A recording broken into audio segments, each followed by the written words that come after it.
Hello everyone, welcome to Suhasini blogs. ಇವತ್ತಿನ ವಿಡಿಯೋದಲ್ಲಿ simple tasty ಆಗಿರೋಂಥ ಹಾಗೆ sugar free healthy dry fruit ಲಾಡುನ ಯಾವ ರೀತಿ ಮಾಡೋದು ಅಂತ ತೋರಿಸ್ತಾ ಇದ್ದೀನಿ.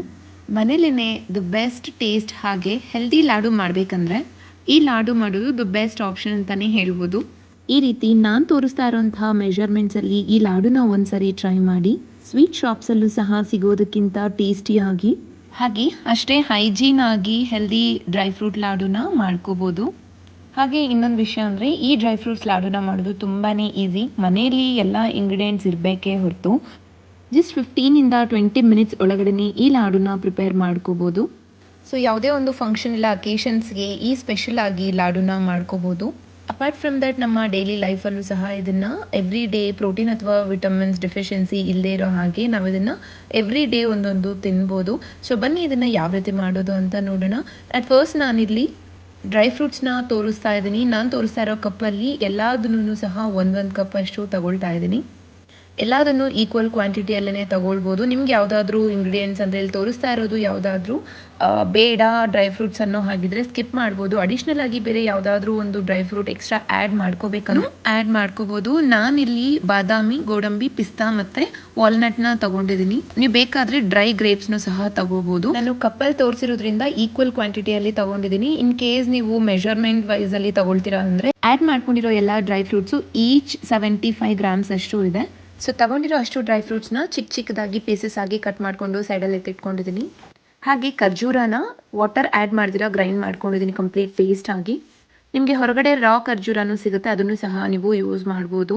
ಆದಷ್ಟು ಫ್ರೆಶ್ ಖರ್ಜೂರ ಯೂಸ್ ಮಾಡೋದ್ರಿಂದ ಟೇಸ್ಟ್ ತುಂಬ ಚೆನ್ನಾಗಿರುತ್ತೆ. ಈಗ ಅದನ್ನು ಸೈಡಲ್ಲಿ ಎತ್ತಿಟ್ಕೊತಾ ಇದ್ದೀನಿ. ನೆಕ್ಸ್ಟ್ ನಾವೊಂದು ಓಪನ್ ಪ್ಯಾನ್ಗೆ 1 ಟೇಬಲ್ ಸ್ಪೂನ್ ಅಷ್ಟು ತುಪ್ಪನ ಆ್ಯಡ್ ಮಾಡಿಕೊಂಡು ಕಟ್ ಮಾಡಿ ಇಟ್ಕೊಂಡಿದ್ದೀವಲ್ವ ಎಲ್ಲ ಡ್ರೈ ಫ್ರೂಟ್ಸ್ನೂ ನೀವು ಸಪ್ರೇಟ್ ಆಗಾದರೂ ಫ್ರೈ ಮಾಡ್ಕೋಬೋದು. ಇಲ್ಲ ಅಂತಂದರೆ ಎಲ್ಲ ಒಟ್ಟಿಗೆ ಆ್ಯಡ್ ಮಾಡಿಕೊಂಡು ಫ್ರೈ ಮಾಡ್ಬೋದು. ಲೋ ಫ್ಲೇಮಲ್ಲಿ ಅಥವಾ ಮೀಡಿಯಮ್ ಫ್ಲೇಮಲ್ಲಿ ಇಟ್ಕೊಂಡು 3 to 5 ಮಿನಿಟ್ಸ್ ಇದನ್ನು ಫ್ರೈ ಮಾಡ್ಕೋಬೇಕಾಗತ್ತೆ. ನಾನು ಎಲ್ಲ ಡ್ರೈ ಫ್ರೂಟ್ಸ್ನು ಒಟ್ಟಿಗೆ ಫ್ರೈ ಮಾಡಿ ಸೈಡಲ್ಲಿ ಎತ್ತಿಟ್ಕೊತಾ ಇದ್ದೀನಿ. ಆ್ಯಕ್ಚುಲಿ ನೀವಿಲ್ಲಿ ಗ್ರೇಪ್ಸ್ ಬರುತ್ತೆ ಅಲ್ವ, ಒಣಗಿರೋ ಗ್ರೇಪ್ಸು, ಅದನ್ನು ಸಹ ಆ್ಯಡ್ ಮಾಡ್ಕೋಬೋದು. ಬಟ್ ನಾನು ಅದು ಖರ್ಜೂರ ಆ್ಯಡ್ ಮಾಡ್ತಾ ಇರೋದ್ರಿಂದ ಅದನ್ನು ಸ್ಕಿಪ್ ಮಾಡ್ತಾ ಇದ್ದೀನಿ. ಆಗಲೇ ಹೇಳಿದಾಗೆ ನೀವು ಯಾವುದೇ ಡ್ರೈ ಫ್ರೂಟ್ಸ್ನೂ ಸಹ ಆ್ಯಡ್ ಮಾಡ್ಕೋಬೋದು. ಸೊ ಇದನ್ನೆಲ್ಲ ಲೋ ಫ್ಲೇಮಲ್ಲಿ ಇಟ್ಕೊಂಡು ಚೆನ್ನಾಗಿ ಫ್ರೈ ಮಾಡ್ಕೊಂಡಿದ್ದಾದಮೇಲೆ ನಾನು ಸ್ಟವ್ ಆಫ್ ಮಾಡಿ ಕಂಪ್ಲೀಟಾಗಿ ತಣ್ಣಗಾಗೋದಕ್ಕೆ ಬಿಡ್ತಾ ಇದ್ದೀನಿ. ಜಸ್ಟ್ 3 to 5 ಮಿನಿಟ್ಸ್ ಫ್ರೈ ಮಾಡಿಕೊಂಡ್ರೆ ಸಾಕು. ತುಂಬ ಕಲರ್ ಚೇಂಜ್ ಆಗೋವರೆಗೂ ಫ್ರೈ ಮಾಡ್ಕೊಳ್ಳೋ ಅವಶ್ಯಕತೆ ಇರೋದಿಲ್ಲ. ಸೊ ಇದನ್ನು ಕಂಪ್ಲೀಟಾಗಿ ತಣ್ಣಗೆ ಮಾಡ್ಕೊಳ್ಳೋದಕ್ಕೆ ಸೈಡಲ್ಲಿ ತೆಗೆದಿಟ್ಕೊಂಡಿದ್ದೀನಿ. ಈಗ ಸೇಮ್ ಪ್ಯಾನ್ಗೆ ನಾನು ಇನ್ನೂ 1 ಟೇಬಲ್ ಸ್ಪೂನ್ ಅಷ್ಟು ತುಪ್ಪನ ಆ್ಯಡ್ ಮಾಡ್ಕೊಳ್ತಾ ಇದ್ದೀನಿ. ತುಪ್ಪ ಲೈಟಾಗಿ ಬಿಸಿ ಆದಮೇಲೆ ನಾವು ಆವಾಗಲೇ ಗ್ರೈಂಡ್ ಮಾಡಿ ಇಟ್ಕೊಂಡಿದ್ವಲ್ವ ಖರ್ಜೂರದ ಪೇಸ್ಟು, ಅದನ್ನು ಇಲ್ಲಿ ಆ್ಯಡ್ ಮಾಡ್ಕೊತಾ ಇದ್ದೀನಿ. ಈಗ ಇದನ್ನು ಚೆನ್ನಾಗಿ ಫ್ರೈ ಮಾಡ್ಕೋಬೇಕು. ಅಂದರೆ ನಾವು ಆ್ಯಡ್ ಮಾಡಿಕೊಂಡಾಗ ಪ್ಯಾನ್ಗೆ ಸ್ವಲ್ಪ ಗಟ್ಟಿಯಾಗಿರುತ್ತೆ. ತುಪ್ಪದಲ್ಲಿ ಇದು ಅಂದರೆ ಬಿಸಿ ಆಗ್ತಾ ತುಪ್ಪದಲ್ಲಿ ಫ್ರೈ ಮಾಡ್ತಾ ಇದು ಲೈಟಾಗಿ ಟೆಕ್ಸ್ಚರ್ ಚೇಂಜ್ ಆಗುತ್ತೆ. ಅಂದರೆ ಸ್ವಲ್ಪ ವಾಟರ್ ಕನ್ಸಿಸ್ಟೆನ್ಸಿಗೆ ಬರುತ್ತೆ, ತೀರಾ ಅಲ್ಲ, ಜಸ್ಟ್ ಸ್ವಲ್ಪ ಡಿಫ್ರೆನ್ಸ್ ಬರುತ್ತೆ. ನೀವು ಡಿಫ್ರೆನ್ಸ್ ನೋಟಿಸ್ ಮಾಡ್ಬೋದು. ಸೊ ಈ ರೀತಿ ಬಿಸಿ ಆಗ್ತಾ ಲೈಟಾಗಿ ಸ್ಮೂತ್ ಆಗುತ್ತೆ. ಸೊ ಇದು ಲೈಟಾಗಿ ಕಲರ್ ಸಹ ಚೇಂಜ್ ಆಗುತ್ತೆ. ನನಗೆ ಲೈಟಿಶ್ ಕಲರ್ ಕಾಣಿಸ್ತಾ ಇದೆ ನೋಡಿ ಈಗ. ಇದು ಅಂದರೆ ಕಂಪ್ಲೀಟಾಗಿ ಲೋ ಫ್ಲೇಮಲ್ಲಿ ಇಟ್ಕೊಂಡು ಜಸ್ಟ್ ಒಂದು 2 to 3 ಮಿನಿಟ್ಸ್ ಇದನ್ನು ಚೆನ್ನಾಗಿ ಫ್ರೈ ಮಾಡ್ಕೊಂಡಿದ್ದಾದಮೇಲೆ ಸ್ವಲ್ಪ ಡಾರ್ಕಾಗಿ ಚೇಂಜ್ ಆಗುತ್ತೆ. ಅಲ್ಲಿ ತನಕ ಇದನ್ನು ಫ್ರೈ ಮಾಡ್ಕೋಬೇಕು. ಸೊ ಅಂದರೆ ನೀವು ಇನ್ ಕೇಸ್ ನಿಮಗೆ ಗೊತ್ತಾಗ್ತಾ ಇಲ್ಲ ಇದು ಕಲರ್ ಚೇಂಜ್ ಆಗಿಲ್ಲ ಅಂತಂದರೆ ತೊಂದರೆ ಇಲ್ಲ. 3 to 5 ಮಿನಿಟ್ಸು ಅಂದರೆ ಇದು ಪ್ಯಾನಿಂದ ಸಪ್ರೇಟ್ ಆಗುತ್ತೆ, ಲೈಕ್ ಪ್ಯಾನ್ಗೆ ಸ್ಟಿಕ್ ಆಗೋದಿಲ್ಲ. ನೋಡಿ ನೀವು ನೋಡ್ತಿರ್ಬೋದಲ್ವ, ಗೊತ್ತಾಗ್ತಿದೆ. ಜಸ್ಟ್ ಅದು ಪ್ಯಾನಿಂದ ಸಪ್ರೇಟಾಗಿ ರೊಟೇಟ್ ಆಗೋ ಥರ ಆಗ್ತಾ ಇದೆ. ಸೊ ಅಲ್ಲಿ ತನಕ ನೀವು ಇದನ್ನು ಫ್ರೈ ಮಾಡ್ಕೋಬೇಕು. ಬೇಕು ಅಂತಂದರೆ ಜಾಸ್ತಿ ಹೊತ್ತನ್ನು ಫ್ರೈ ಮಾಡ್ಕೋಬೋದು, ಯಾವುದೇ ಥರ ಪ್ರಾಬ್ಲಮ್ ಇಲ್ಲ. ಆ ರೀತಿ ಜಾಸ್ತಿ ಟೈಮ್ ಫ್ರೈ ಮಾಡ್ಕೊಳ್ಳೋದ್ರಿಂದ ಲಾಂಗ್ ಟೈಮ್ ಸ್ಟೋರ್ ಮಾಡ್ಕೊಳ್ಬೋದು. ಇದು ಯಾವುದೇ ಕಾರಣಕ್ಕೂ ಕೆಡೋದಿಲ್ಲ. ಸೊ ಈಗ ನೋಡ್ತಿರ್ಬೋದು ನಿಮಗೆ ಕಲರ್ ಚೇಂಜ್ ಆಗಿರೋದು ಡಿಫ್ರೆನ್ಸ್ ಗೊತ್ತಾಗ್ತಿದೆ ಅಲ್ವಾ. ನನಗೆ ಈ ರೀತಿ ಕಲರ್ ಚೇಂಜ್ ಆಗಿದೆ. ನಿಮಗೆ ಕಲರ್ ಚೇಂಜ್ ಆಗಿಲ್ಲ ಅಂದರೂ ಸಹ ಏನೂ ಪ್ರಾಬ್ಲಮ್ ಇಲ್ಲ. ಸೊ ಈಗ ಈ ರೀತಿ ಆದಮೇಲೆ ನಾನು ಆಗಲೇ ಫ್ರೈ ಮಾಡಿಟ್ಕೊಂಡಿದ್ನಲ್ವ ಆ ಎಲ್ಲ ಡ್ರೈ ಫ್ರೂಟ್ಸ್ನ ಆ್ಯಡ್ ಮಾಡಿಕೊಂಡು ಖರ್ಜೂರ ಪೇಸ್ಟ್ ಏನಿದೆ ಅದಕ್ಕೆ ಚೆನ್ನಾಗಿ ಹೊಂದ್ಕೊಳ್ಳೋ ರೀತಿ ಮಿಕ್ಸ್ ಮಾಡಬೇಕು. ಸೊ ಅದ್ರ ಜೊತೆಗೆ ನಾನಿಲ್ಲಿ ವಾಟರ್ಮೆಲನ್ ಸೀಡ್ಸ್ನ ಆ್ಯಡ್ ಮಾಡ್ಕೊತಾ ಇದ್ದೀನಿ. ಜಸ್ಟ್ ಒಂದು 3 to 5 ಟೇಬಲ್ ಸ್ಪೂನ್ಸ್ ಅಷ್ಟು ಆ್ಯಡ್ ಮಾಡ್ಕೊಂಡಿದ್ದೀನಿ. ಹಾಗೆ ಬಿಳಿ ಎಳ್ಳನ್ನು ಆ್ಯಡ್ ಮಾಡ್ಕೊತಾ ಇದ್ದೀನಿ. ಜಸ್ಟ್ 1 ಟೇಬಲ್ ಸ್ಪೂನ್ ಅಷ್ಟು ಬಿಳಿ ಎಳ್ಳನ್ನು ಆ್ಯಡ್ ಮಾಡ್ಕೊಂಡಿದ್ದೀನಿ. ಹಾಗೆ ಡ್ರೈ ಫ್ರೂಟ್ಸ್ ಎಷ್ಟು ತೊಗೊಂಡಿದ್ವಲ್ವ ಸೇಮ್ ಕಪ್ ಮೆಷರ್ಮೆಂಟಲ್ಲೇ ನಾನು 1 ಕಪ್ಪಷ್ಟು ಒಣಗಿರೋ ಕಾಯಿ ತುರಿನ ತೊಗೊಂಡು ಆ್ಯಡ್ ಮಾಡಿದ್ದೀನಿ.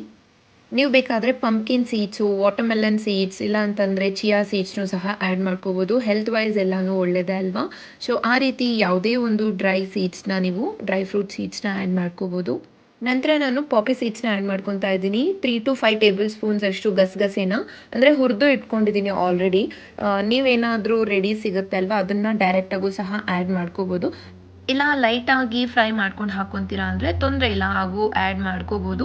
ಸೊ 3 to 5 ಟೇಬಲ್ ಸ್ಪೂನ್ಸ್ ಅಷ್ಟು ಗಸಗಸೆನ ಆ್ಯಡ್ ಮಾಡ್ಕೊಂಡಿದ್ದಾದಮೇಲೆ ಆ್ಯಡ್ ಮಾಡ್ಕೊಂಡಿರೋ ಪ್ರತಿ ಡ್ರೈ ಫ್ರೂಟ್ಸು ಚೆನ್ನಾಗಿ ಹೊಂದ್ಕೊಳ್ಳೋ ರೀತಿ 1 to 2 ಟೈಮ್ಸ್ ಈ ರೀತಿ ಚೆನ್ನಾಗಿ ಮಿಕ್ಸ್ ಮಾಡ್ಕೋಬೇಕಾಗತ್ತೆ. ಸೊ ಇದು ಪ್ರೆಗ್ನೆಂಟ್ ಲೇಡೀಸ್ ಯಾರಾದರೂ ತಿನ್ನೋದಾದರೆ ಹೆಲ್ತ್ ವೈಸ್ ತುಂಬಾ ಒಳ್ಳೆಯದು. ಬಟ್ ಪ್ರೆಗ್ನೆಂಟ್ ಲೇಡೀಸ್ಗೆ ಈ ರೀತಿ ಕಂಪ್ಲೀಟಾಗಿ ಡ್ರೈ ಫ್ರೂಟ್ಸ್ ಲಾಡು ಅಷ್ಟು ಒಳ್ಳೆಯದಲ್ಲ. ಹಾಗೆ ಇನ್ ಕೇಸ್ ಪ್ರೆಗ್ನೆಂಟ್ ಲೇಡೀಸ್ ತಿಂತಾ ಇದ್ದಾರೆ ಅನ್ನೋಂಗಿದ್ರೆ ಇದರಲ್ಲಿ ಎಳ್ಳನ್ನು ಆ್ಯಡ್ ಮಾಡಿದ್ವಲ್ವ, ಅದನ್ನು ಕಂಪ್ಲೀಟಾಗಿ ಸ್ಕಿಪ್ ಮಾಡಬೇಕು. ಎಳ್ಳು ಮಾತ್ರ ಅಲ್ಲ, ಡ್ರೈ ಫ್ರೂಟ್ಸು ತುಂಬಾ ಹೀಟ್ ಅಂತಲೂ ಹೇಳ್ತಾರೆ ಅಲ್ವಾ. ಬಟ್ ಮಕ್ಕಳಿಗೆ ಇದು ಓಕೆ. ಆದಷ್ಟು ಪ್ರೆಗ್ನೆಂಟ್ ಲೇಡೀಸ್ ಇದನ್ನು ಸ್ಕಿಪ್ ಮಾಡೋದು ಒಳ್ಳೆಯದಂತಲೇ ಸಜೆಸ್ಟ್ ಮಾಡ್ತೀನಿ. ಇದನ್ನು ಒಂದು ಪ್ಲೇಟ್ಗೆ ತಣ್ಣಗಾಗೋದಕ್ಕೆ ಬಿಡ್ತಾ ಇದ್ದೀನಿ. ಸೊ ಕಂಪ್ಲೀಟಾಗಿ ತಣ್ಣಗಾಗೋವರೆಗೂ ಇರೋ ಅವಶ್ಯಕತೆ ಇಲ್ಲ. ಲೈಟಾಗಿ ಉಗುರು ಬೆಚ್ಚಗಿರುತ್ತೆ ಅಲ್ವಾ, ಅಷ್ಟು ತನಕನೂ ಇದು ತಣ್ಣಗೆ ಮಾಡಿಕೊಂಡು ಇದನ್ನು ಉಂಡೆ ಕಟ್ಟಬೇಕಾಗುತ್ತೆ. ಸೊ ಕೈಗೆ ಅಂಟದೇ ಇರೋ ರೀತಿ ನಾನು ಸ್ವಲ್ಪ ತುಪ್ಪನ ಸ್ಪ್ರೆಡ್ ಮಾಡಿಕೊಂಡು ಉಂಡೆ ಕಟ್ತಾ ಇದ್ದೀನಿ. ನೀವು ಬೇಕಾಗಿರೋ ಶೇಪ್ಸಲ್ಲೂ ಸಹ ಇದನ್ನು ಕಟ್ ಮಾಡ್ಬೋದು. ರೌಂಡ್ ಆಗಿ, ಟ್ರಯಾಂಗಲ್, ರೆಕ್ಟ್ಯಾಂಗಲ್ ಆಗು ಸಹ ನೀವು ಇದನ್ನು ಮಾಡ್ಕೋಬೋದು. ನಿಮಗೆ ಯಾವ ರೀತಿ ಬೇಕನ್ಸುತ್ತೆ ಆ ಥರ ನೀವು ಶೇಪ್ಸಲ್ಲಿ ಕನ್ವರ್ಟ್ ಮಾಡ್ಕೋಬೋದು. ನಾವು ಈ ರೀತಿ ಉಂಡೆ ಕಟ್ಟಬೇಕಾದ್ರೆ ನಾವು ಇದಕ್ಕೆ ಮೊದಲು ಫ್ರೈ ಮಾಡ್ಕೊಳ್ಬೇಕಾದ್ರೆ ಡ್ರೈ ಫ್ರೂಟ್ಸ್ಗೆ ತುಪ್ಪನ ಆ್ಯಡ್ ಮಾಡ್ಕೊಂಡಿದ್ವಲ್ಲ, ಅದೆಲ್ಲ ಸ್ವಲ್ಪ ಬಿಟ್ಕೊಳ್ತಾ ಬರುತ್ತೆ. ಸೊ ಇದನ್ನು ನಾವು 1 to 2 ಮಂತ್ಸ್ವರೆಗೂ ಸ್ಟೋರ್ ಮಾಡಿ ಇಟ್ಕೋಬೋದು. ಒಳ್ಳೆ ಕ್ವಾಲಿಟಿ ಡ್ರೈ ಫ್ರೂಟ್ಸ್ನ ಆ್ಯಡ್ ಮಾಡಿದರೆ 2 to 3 ಮಂತ್ಸು ಸಹ ಇಡ್ಬೋದು. ಇಲ್ಲಾಂತಂದರೆ 15 ಡೇಸಿಂದ 1 ಮಂತ್ ತನಕನೂ ಆರಾಮಾಗಿ ಸ್ಟೋರ್ ಮಾಡಿಕೊಂಡು ಯೂಸ್ ಮಾಡ್ಬೋದು. ಸೊ ನೋಡಿದ್ರಲ್ವ ನಾನು ಯಾವ ರೀತಿ ಉಂಡೆ ಕಟ್ತಾ ಇದ್ದೀನಿ ಅಂತ. ಉಳಿದಿರೋಂತಹ ಎಲ್ಲ ಮಿಕ್ಸ್ಚರ್ನು ಅದೇ ರೀತಿಯೇ ಉಂಡೆ ಕಟ್ತಾ ಇದ್ದೀನಿ. ಸೊ ನೋಡಿದ್ರಲ್ವ ಎಷ್ಟು simple and easy, healthy, rich in protein dry fruits ಲಾಡುನ ಯಾವ ರೀತಿ ಮಾಡೋದು ಅಂತ. ಹೋಪ್ ನಿಮಗೆ ಈ ವಿಡಿಯೋ ಇಷ್ಟ ಆಗಿದೆ. ಇಷ್ಟ ಆದರೆ ಪ್ಲೀಸ್ ಲೈಕ್ ಮಾಡಿ. ಚಿಕ್ಕ ಮಕ್ಕಳಿಂದ ದೊಡ್ಡವ್ರ ತನಕನೂ ಪ್ರತಿಯೊಬ್ಬರೂ ಇದನ್ನು ತಿನ್ಬೋದು. ಸೊ ವಿಡಿಯೋ ಇಷ್ಟ ಆಗಿದ್ರೆ ಪ್ಲೀಸ್ ಲೈಕ್ ಮಾಡಿ. ಯೂಸ್ಫುಲ್ ಅನಿಸಿದ್ರೆ ಫ್ರೆಂಡ್ಸ್ ಆ್ಯಂಡ್ ಫ್ಯಾಮಿಲಿಗೂ ಶೇರ್ ಮಾಡಿ. ಇನ್ನಷ್ಟು ಡಿಫ್ರೆಂಟ್ ರೆಸಿಪೀಸ್ ಜೊತೆ ಮತ್ತೆ ನೆಕ್ಸ್ಟ್ ವಿಡಿಯೋದಲ್ಲಿ ಸಿಗ್ತೀನಿ. ಅಲ್ಲಿವರೆಗೂ ಎಲ್ರಿಗೂ ಬಾಯ್.